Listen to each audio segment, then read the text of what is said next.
The truth is still out there. Is the answer really 42? The optimum angle for white light to refract through water and thus form a rainbow is between 40.89 and 42 degrees. The number 42 was the first number to be retired from any professional sport. It was worn by Jackie Robinson, the man that broke the color barrier. There are two physical constants in the universe that are the speed of light and the diameter of a proton. It takes light 10 to the minus 42nd power seconds to cross the diameter of a proton. Because Google says so. And welcome to Breakin Broncos Podcast. My name is Daniel Wetstein. I am your host, and we are here for a fiery episode, as I really didn't have a plan to just lambast a single person today. I really had a plan to go after several people, including Roger Goodell, the NFL itself, the decision makers, and a few others.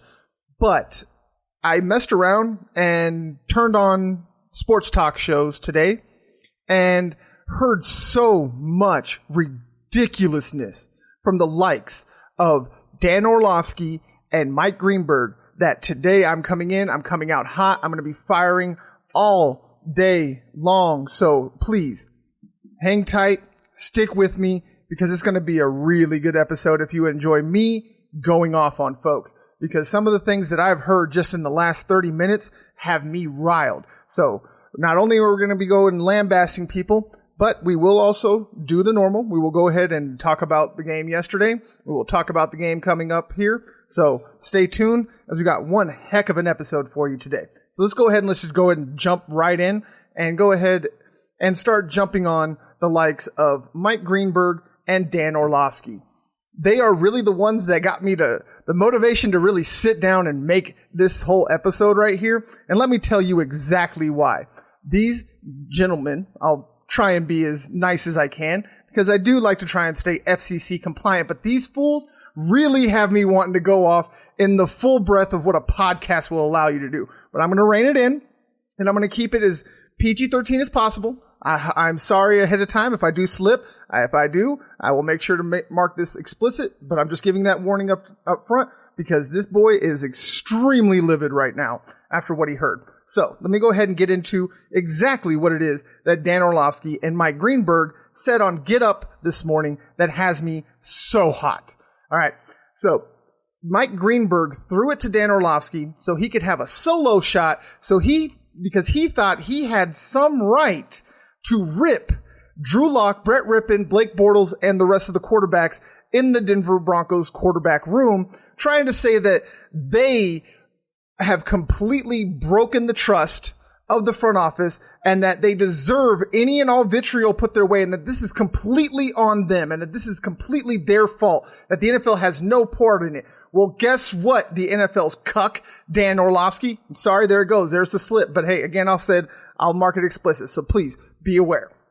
But the NFL's cuck, Dan Orlovsky, has sat there and completely ripped Drew Lock and the rest of these kids for supposedly not wearing a mask, when by all accounts, the only thing that happened was when those players were together was they would pull the mask down to talk and then put it up. It was not that they didn't wear a mask. So number one, Mr. Orlovsky, get your facts straight. Learn and figure out exactly what is going on before you open your mouth. And let me tell you about this fool that sits here and wants to try and lambast our quarterbacks, and exactly why it's ridiculous for this man to be up there and trying to assess any quarterbacks as we go. I've never said anything about this man because I did kind of like him before. I mean, he does have my name, so I got to give him some respect that his parents were actually cool enough to give him such an awesome first name. But unfortunately, he's throwing dirt on that name, so now I got to throw it back. This is the same man that didn't know he was too far in the end zone to not run out the back of the end zone, running away from the 300-pound men that he says that these men are supposed to stand in the pocket and take the hits from. Who are you to tell that to people when you couldn't even do it and you were a player there, Mr. Orlovsky? Who are you to sit here and talk about quarterbacks not knowing what an offense is, or not knowing where they are on a field, or not knowing what down it is, when you couldn't even figure out how deep the end zone was and gave yourself a safety on the 0-16 Lions, my brother?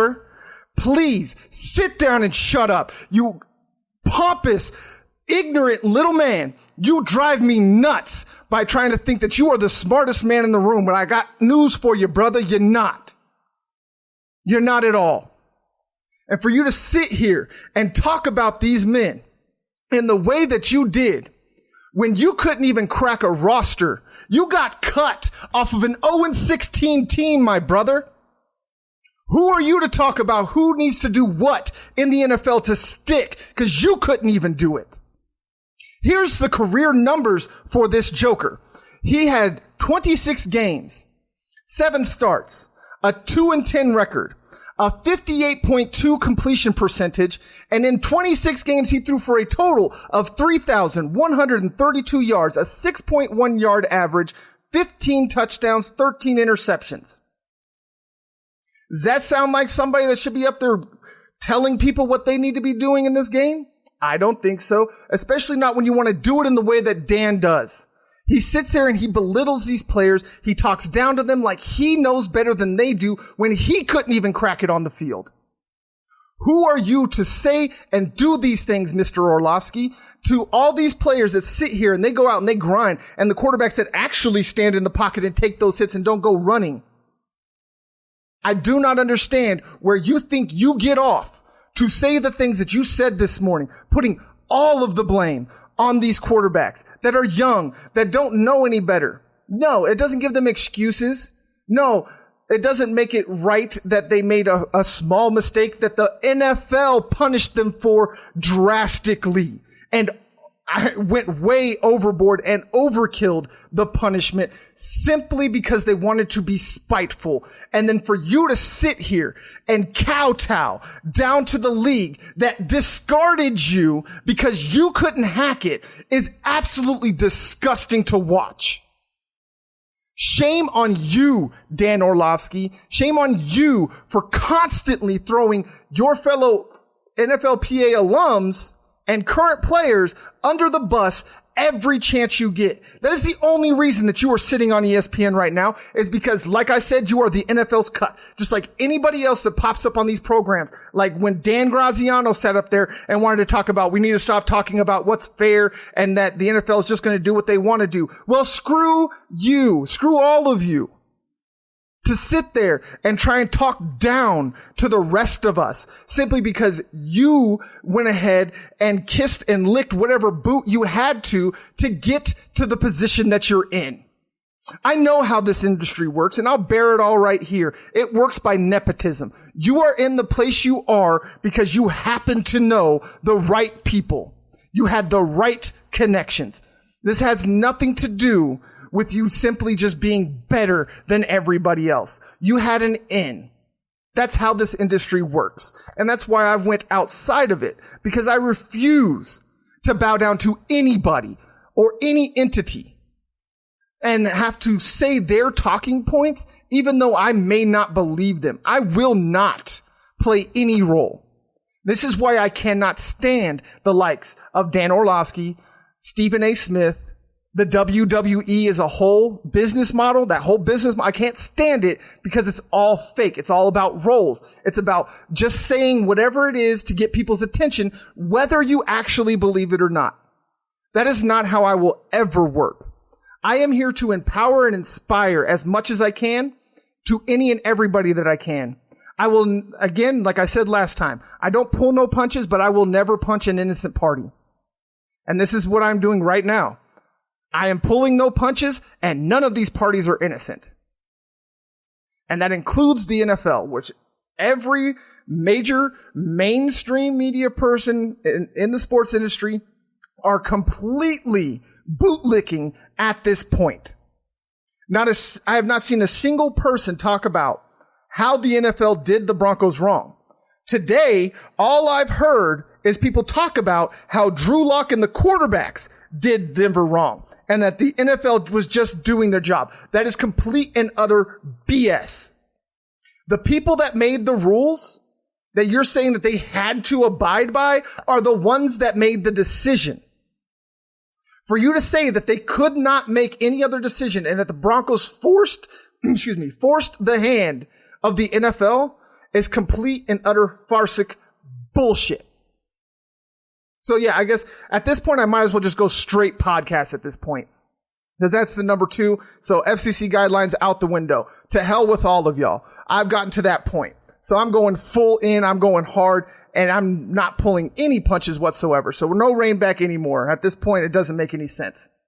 So the NFL and Roger Goodell completely screwed the Broncos in this.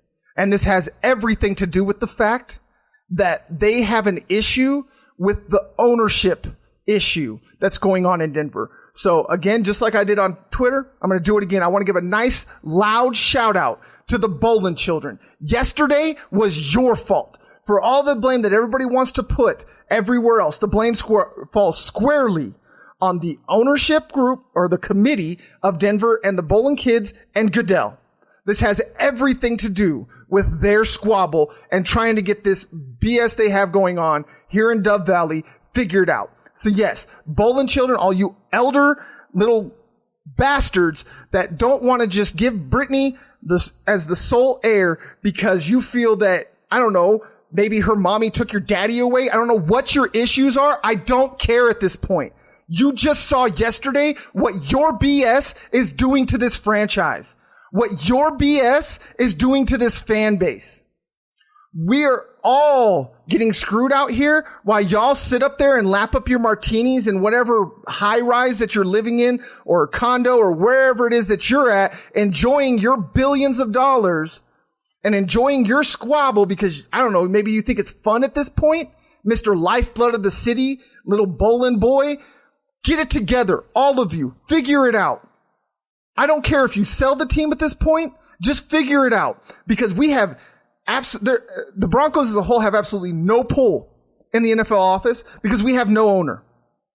There's no owner in Denver. So they don't care. They don't care that they completely screwed the Broncos by taking away their bye that would have been used now, that could have been used now. They burned that up to try and make sure that Cam Newton got on the field, screwed everybody else along the lines, all the way up until this point. You've moved back the Ravens-Steelers game 3 times. And why have you done that over not pushing back the Broncos and Saints 1 day? The excuse that they use is absolutely insane. It's because the Broncos did a perfect job of controlling the outbreak to one player. So because the Broncos didn't do a horrible job and didn't break every protocol and didn't have a giant outbreak like they have in Baltimore where they have 18 plus players and counting being infected because we didn't have multiple position groups go down because we only had one position group go down. They used that excuse, and that is exactly what it is. The NFL found a way to screw the Broncos and not push a game back and do it by their rules so that way there is no grievance that can come about from the Broncos or the fans towards the NFL. They just did what they could to screw the Broncos while also covering their own ass. That is exactly what yesterday was. They were worried more about the bottom line and how much it would cost. And on top of that, I can guarantee you after the way that the Saints acted yesterday, they were scared of the Broncos with Drew Lock. But once they found out that they could get a game in against a team with no quarterback, they didn't care about the integrity of the game either. The only thing the Saints cared about was ensuring that they got a win because they knew Taysom Hill would struggle against Vic Fangio and that defense that he did. And we'll go into detail on that later. And I'm going to show you just how pathetic the Saints fans are for being happy about this one. Well, I should say the Saints fans that are happy. I know a few that aren't and they have nuance, so I'll give them the credit, but there are plenty out there and that entire team absolutely makes me sick at this point. And we'll again go into that later. But I want to get back to this excuses BS. That is exactly what the NFL did.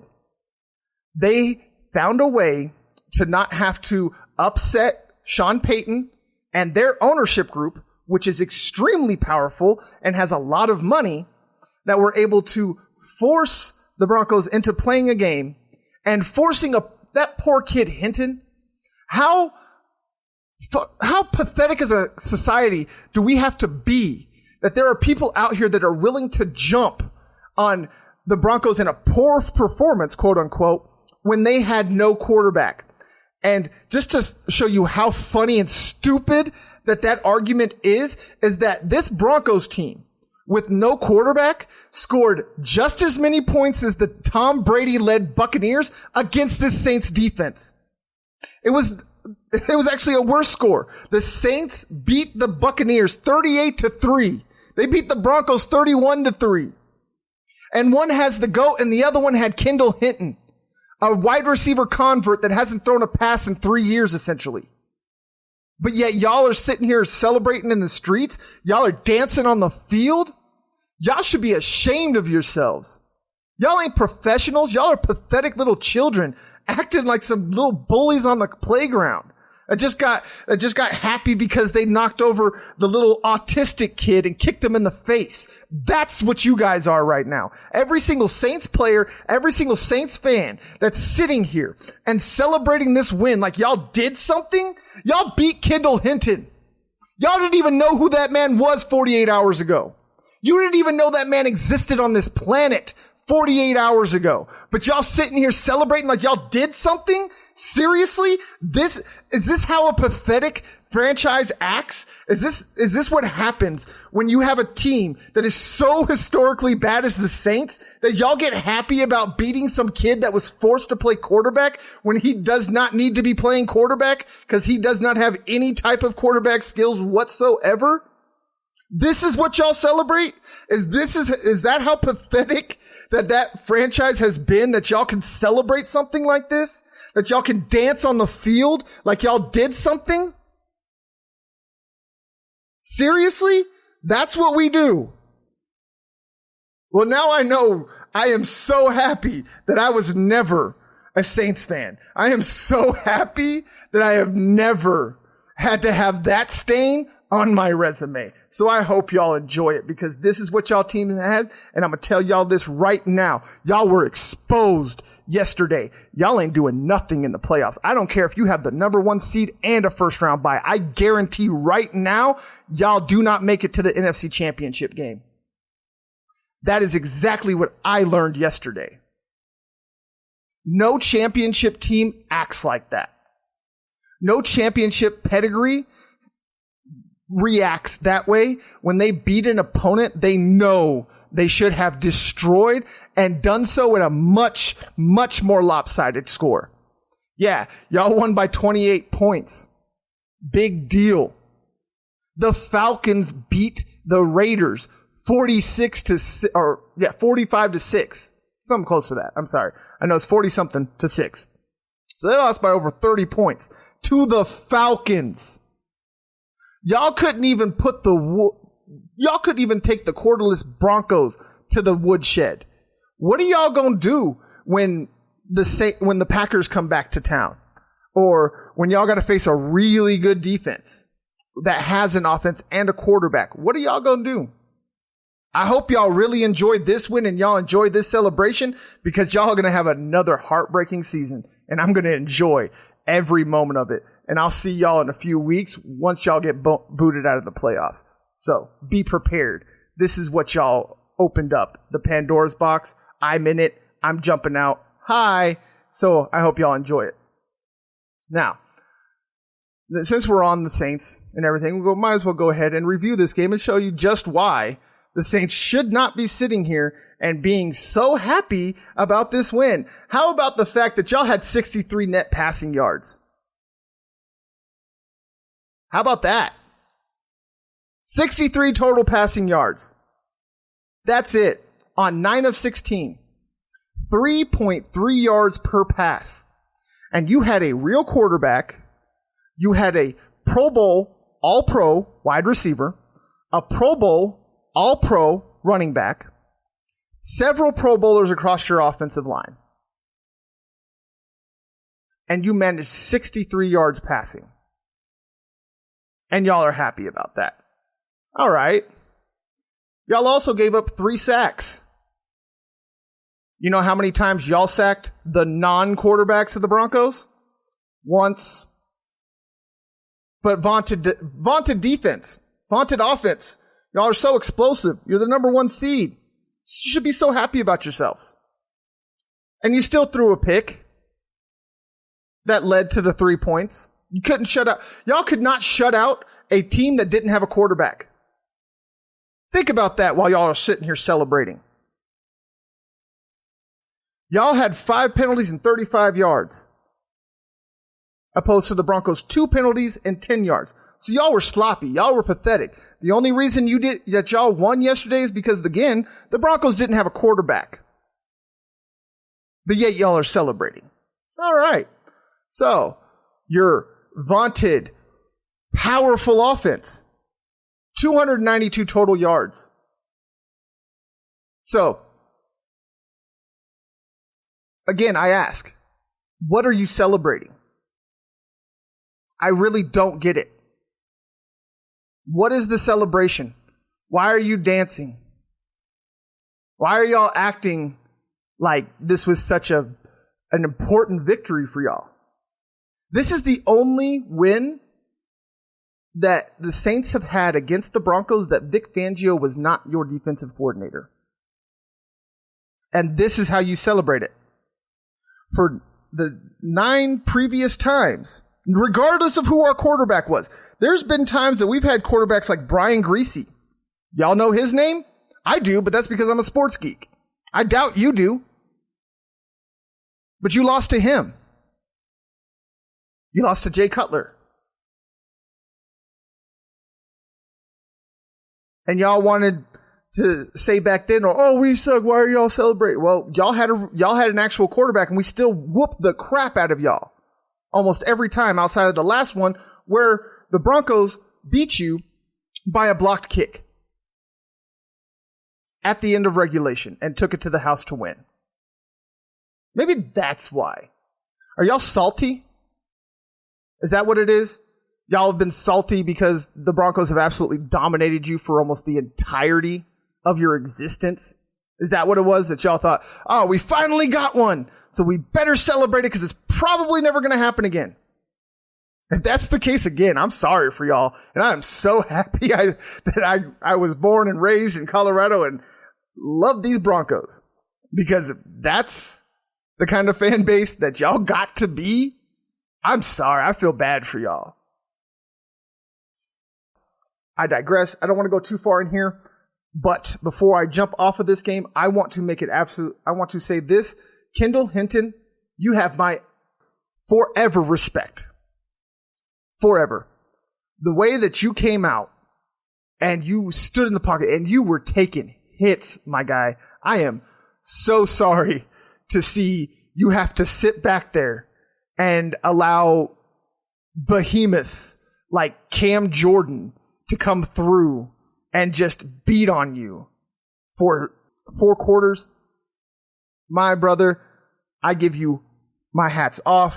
I give you my ultimate respect. I will not analyze you any other way than to say that your heart is just unbelievable. Keep fighting, brother. You deserve any and everything that comes your way. You have earned it. So thank you for coming out and giving it your best. We know that you gave it your absolute everything. And those of us that actually analyze things and know how things work understand the unbelievably horrible position that you were put in. And I am so sorry that had to be your first taste of the NFL. But I promise it will get better as long as you continue to show that kind of heart, that type of fortitude. There's going to be a place for you in this league, my brother. So keep up the hard work. It will come to you in time. So I think I've said enough at this point. We're going to go ahead and take a quick break. I'll see you back on the other side for some more analysis and looking forward to the game this coming week.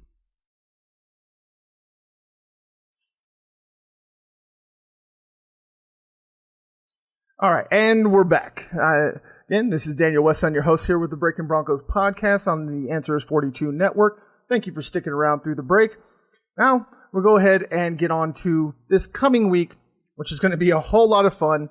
Thankfully, as was mentioned earlier, we did have all 4 quarterbacks not show up or not be able to play yesterday. So, thankfully, though, They all tested positive. I'm sorry. They all tested negative. You can be clear about that. They tested negative. So we have all of the quarterbacks coming back. And Drew Lock will be back starting. The bad part is that we are going up against the juggernaut that is the Kansas City Chiefs. So, buckle up, Broncos country. As I said before, the struggle in Denver is real. We see that we have everything stacked against us. So, we just must unite as orange, Bring it together. 12th man. We've got to come together, guys. Because obviously, nobody outside of Broncos country cares. That has been proven over the last 48 hours. Nobody in the NFL head offices, nobody in mainstream media, and most of the local media have all absolutely turned on the Broncos and want to do nothing but to see them struggle, and they want to enjoy that struggle. So again, struggle is real. Embrace it. This is going to be a long last few weeks of the season, guys. So just try and keep your head up. Look for the diamonds, like I've been trying to point out to y'all. Look for Drew Lock improving. Look for Jerry Jeudy to keep taking those steps forward. Look for Tim Patrick to keep being a viable option in the passing game. Look for KJ Hamler to find his niche. Look for Melvin Gordon going forward. Hopefully he can hold on to the ball because we lost Philip Lindsay to a knee injury yesterday. He hasn't been ruled out yet. I haven't seen anything that says the damage is significant. But he did have an MRI today, so we'll probably know more in the morning. And hopefully it's nothing bad and he'll be able to come back before the end of the season. But in the meantime, we have Mr. Fumble in the backfield. I know a lot of people want to point out that he has 554 rushing yards, 4.1 yard average, 6 touchdowns, which all lead the team. But I'm sorry. I cannot get over the fact that he has 3 fumbles, and every single one has come at the worst possible time. I know that fumbles can be random, but at this point, it's no longer random. Teams know that he holds the ball loosely, and they attack it. And he has a bad habit of when he's fighting for more yards, instead of putting 2 hands on the ball, he wants to have 1 arm and extend it, which is exactly how he gets it punched out every single time. So, let's hope and pray that the coaches are coaching that out of him, and that, yes, it's good to fight for more yardage, but if you're going to, make sure that you secure the ball. If you have 3 guys hanging on you, you should not have 1 hand on the ball. They should both be, and you should be holding that thing like it's your newborn child, and you're trying to save it from the zombies. Like, that's how it should be. This guy just doesn't get it. And this has been and it's not like this is a revelation this season. This has been a bugaboo of Melvin Gordon since he entered the league out of Wisconsin. Even at Wisconsin. That was why he dropped a bit in the draft. It was because of fumbling issues. It wasn't because of talent. It wasn't because he couldn't go out there and reel off, 100 yards rushing and 50 to 100 yards receiving and score all kinds of touchdowns. It was what he did in between all those flashy plays that would completely screw your team on why he is no longer a Charger and why he dropped a little bit in the draft. No, he didn't drop far. He's still a first-round pick, but he still dropped a bit because of the fumbling issues, which is another reason why I thought that $16 million that the Broncos paid him was stupid. Because, yes, he's going to give you some flashes. He's just that maddening talent that will do so much good for you, that when they do that major crucial mistake, you want to give them a second chance, because if you give them a second chance, they could do that spectacular thing again. So it's just a maddening, inconsistent thing with him that he has, after all these years, has not figured out. So that means he is not going to figure it out. I hope I'm wrong, but again, as the cliche goes, tiger doesn't change his stripes, etc. So let's just hope. But again, just look for those bright spots, because again, this week it could get nasty. As we saw the last 2 times that the Broncos have played the Chiefs, they might stay competitive for a little while, but eventually the Chiefs are going to figure it out, because they have so much more talent across the board. They're healthy, there's speed everywhere, and They have the most important thing. I know y'all are probably tired of hearing me say this. They have an offensive line. They have protection. And they have a quarterback that knows what he's doing in an offense that he knows from front to back because it's the same offense he's had since he was drafted. Amazing how that works, right? When a quarterback has a single system that he's able to learn, that he's able to take his talents and meld into the offense that he's had since day one, they become amazing, don't they? It's funny how that works. But yet nobody wants to acknowledge the fact that poor Drew Lock has not had the same offense and offensive coordinator for 2 consecutive years since high school. But they want to give all the leeway and everything to Tom Brady with them talking about, oh, it's his first year in the offense. That's so funny how that works. So amazing how that works, right? How ignorant are people? It is so ridiculously ignorant for the same people that want to sit here and talk about Drew Lock. And I'll go ahead and go back to that jerk we were talking about earlier, Dan Orlovsky. He's one of those guys. He wants to sit here and he wants to talk about Drew Lock and he's not progressing and he doesn't know that and yada, yada, yada, and that he's not going through his reads and he's throwing bad passes. But yet, just today, after he wanted to spew that BS we talked about earlier, he immediately went to giving Tom Brady every out he possibly could, talking about how Bruce Arians isn't melding the offense to his quarterback. He's just calling his plays and he doesn't care and he's not doing the best for his players and that everything is Bruce Arians' fault and that nothing is Tom Brady's fault because this is his first year in an offense. He's never played with Bruce Arians. He's never played with these wide receivers.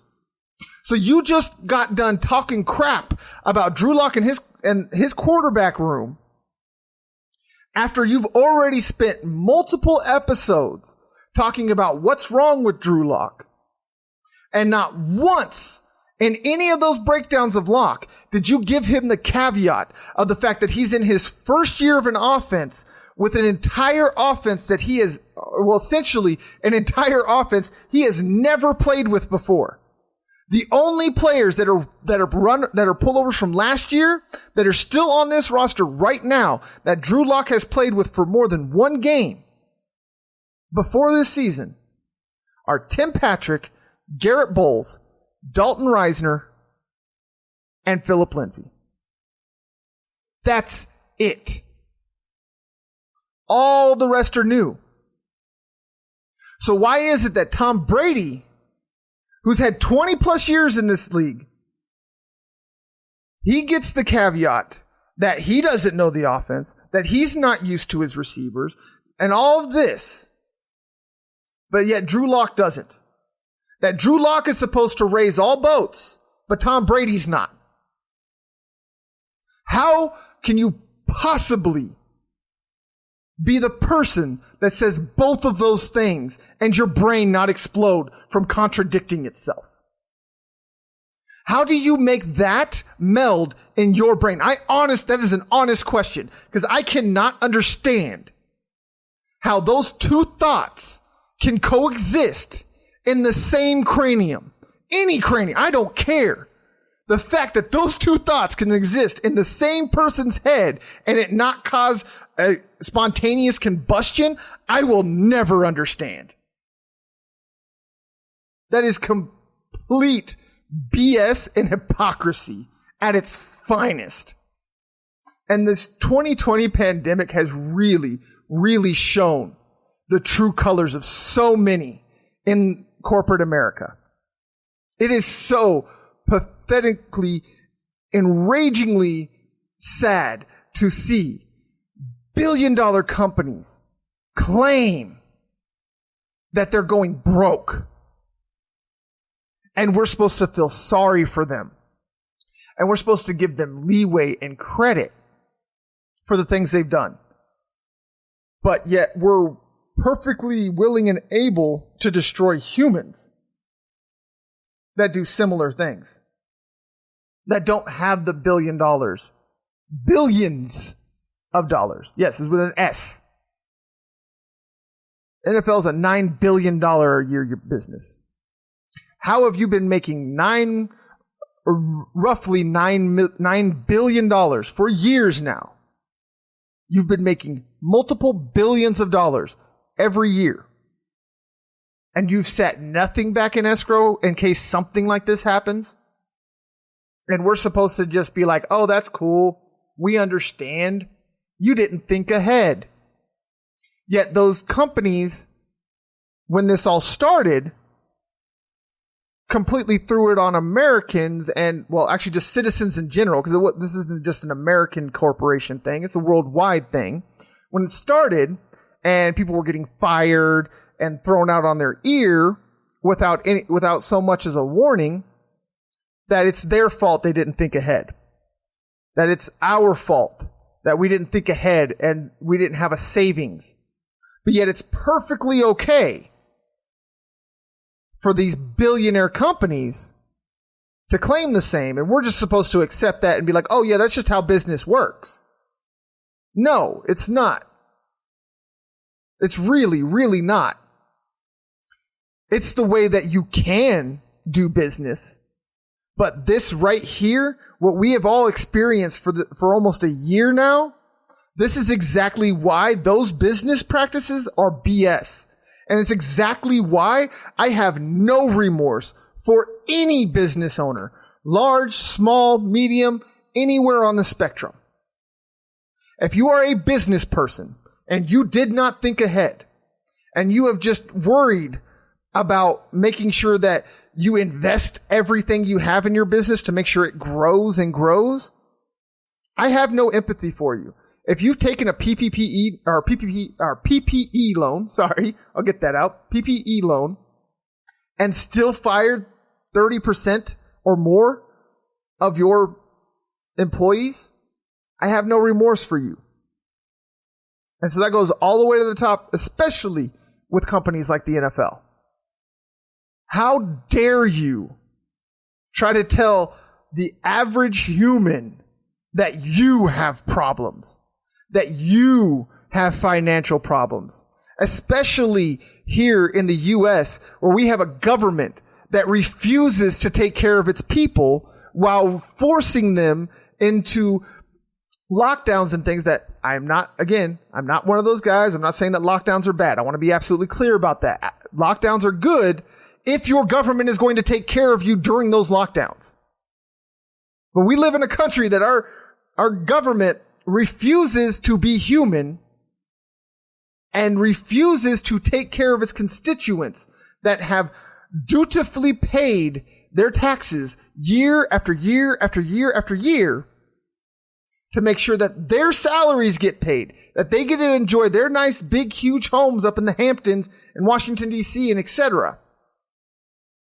And buying the merchandise that has Roger Goodell with a $50+ million a year salary. Yes, he gave it up this year. Kudos, whatever. It's like saying that I should be applauding the mob boss for handing out turkeys at Thanksgiving. That's how that feels for you to try and tell me that I'm supposed to laud Goodell for giving up his salary. That is a literal analogy, and I will stand behind that analogy. And I don't care what any of y'all have to say. You trying to praise Goodell for giving up his salary is the same as praising the mob boss for giving out turkeys at Thanksgiving. It is the exact same thing. No, as far as we know, he's not out here kneecapping folks, but hey, that's about the only difference. So, let's go ahead, move back on, talk about the Chiefs. So, the reason why I said this could get really ugly is, again, we all know this is a team. The Chiefs are a team littered with Pro Bowlers and All Pros across the roster. This is the defending Super Bowl champs. They've only lost one game. Sadly enough, that was to the Raiders that just lost 43 or 45-6 to the Atlanta Falcons. But that's the NFL. Any given Sunday, people, I keep trying to tell y'all, you just never know. So, just to put the stats down, just because that's what I do, here you go. Patrick Mahomes has thrown for 3,497 yards opposed to Drew Lock's 1,767. That comes down to a difference of Patrick Mahomes averaging 317.9 yards per game to Drew Lock's 220.9 yards per game. And then where the real disparity comes from, 7 touchdowns for Lock to 30 for Patrick Mahomes, 11 interceptions for Lock, 2 for Patrick Mahomes, and both of those interceptions came in the 2 games that he's played against the Raiders. So the only people that have picked off Patrick Mahomes at all this year are the Raiders. Really, the only hope that Denver has to win this game is if the Chiefs come in and this is a trap game for them. They don't take the Broncos defense seriously after the way that they were able to slow them down in the last game. That yes, they beat the Broncos by over 20 points, but Patrick Mahomes barely made it over 200 yards passing, had only one passing touchdown, and was sacked 4 times. The most he's been sacked this year by a single team. So there is a route for the Broncos to win this game. It's just not a very wide one. So although I would love to sit here and trying to give you some convoluted way for the Broncos to win, I really don't see that happening. I think they will come out and make it competitive because I do believe this Broncos team is extremely pissed off after what happened yesterday. So they will come out firing. This is going to be a divisional game. I don't see this being as high a scoring contest as a lot of people believe. I think Drew Lock will make steps forward because I think he is taking this whole thing quite seriously. And unfortunately, he has taken it on his shoulders, saying that that yesterday was his fault and he wants to take complete ownership of it. And while I commend the man for it, he doesn't deserve it, guys.